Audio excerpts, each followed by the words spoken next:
Good day, everyone. My name is Ronald James T. Abad. My research is Training Needs Assessment of ABM Public School Teachers in the Division of Cavite Province, Basis for Instructional Development Plan. The Department of Education, through the DepEd Memorandum Number 1050 Series of 2016, conducted the Senior High School Teacher Training of Teachers for K-12 Basic Education Program. In compliance with the Division of Cavite Province through Division Memorandum Number 57 Series of 2016, the office conducted the first SHS mass training of grade 11 teachers on academic track from May 23 to June 12, 2016.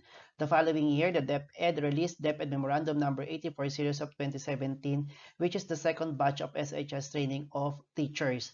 After the first and second batches of senior high school teachers training, each division has its own training conducted for SHS teachers across subject areas. In the division of Cavite Province, a series of training and workshops of SHS teachers was initiated in different subject areas, but some were left behind, specifically the ABM. The ABM teachers' last training and workshops intended for specialized ABM subjects were 5 years ago. Connection with this, the researcher will intend to assess the training needs of ABM public school teachers in the division of Cavite Province. This will help to capacitate ABM teachers in terms of the following domains: content and pedagogy, learning environment, diversity of learners, curriculum and planning, and assessment and reporting. These five out of seven domains are part of the PPST and focus on the teaching learning process. The findings from the study will serve as the basis for an instructional development plan in order to be responsive to the needs of the students and other relevant stakeholders. According to Credit 2019, training gives teachers the greatest chance of success and sustains them as they meet new challenges in education. When training is insufficient, students will suffer. A UNESCO and Solomon 2010 defined training needs as required changes in one's knowledge, skills, attitude, and experience to fulfill duties and company's goal. Descriptive research design was used to assess the training needs. Respondents of the study were ABM public school teachers in the division of Cavite Province who handles ABM specialized subjects. Convenience sampling was utilized. The researcher communicated with the respondents through email and social networking media like Facebook to inform them that there is ongoing research. The research instrument was administered through Google Forms or hard copy based on the convenience of the respondents. Frequency and percentage, weighted mean, one-way ANOVA were used for the data analysis.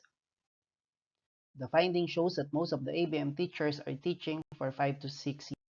The respondents are teacher 2. Overall, the findings revealed that the training for content knowledge and pedagogy was implemented to a great extent with a mean of 3.90. The findings revealed that training for the learning environment was implemented to a very great extent with a mean of 4.29.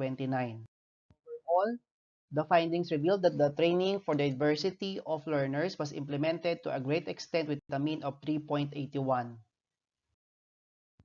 The findings revealed that the training for curriculum and planning was implemented to a great extent with a mean of 3.96. The findings revealed that the training for assessment and reporting was implemented to a great extent with a mean of 4.01. The null hypothesis of no significant difference in the assessment of the training needs is accepted. This implies that the assessment of the respondents of the training needs do not vary significantly. The null hypothesis of no significant difference in the assessment of the training needs in the diversity of learners, curriculum and planning, and assessment and reporting domains is accepted, while the null hypothesis of no significant difference in the content and pedagogy and learning environment domains is rejected. For the instructional development plan number 1. For instructional development plan number 2. For instructional development plan 3. For instructional development plan 4.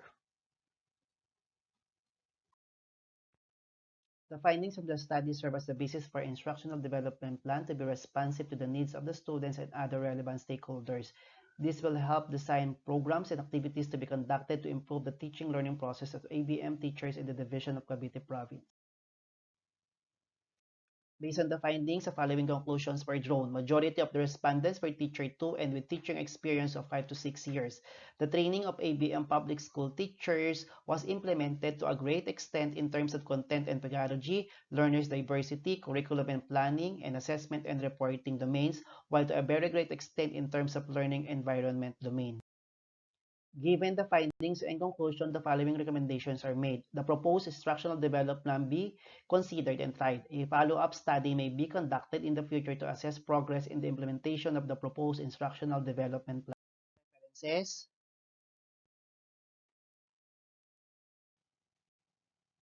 ends my presentation. Thank you very much.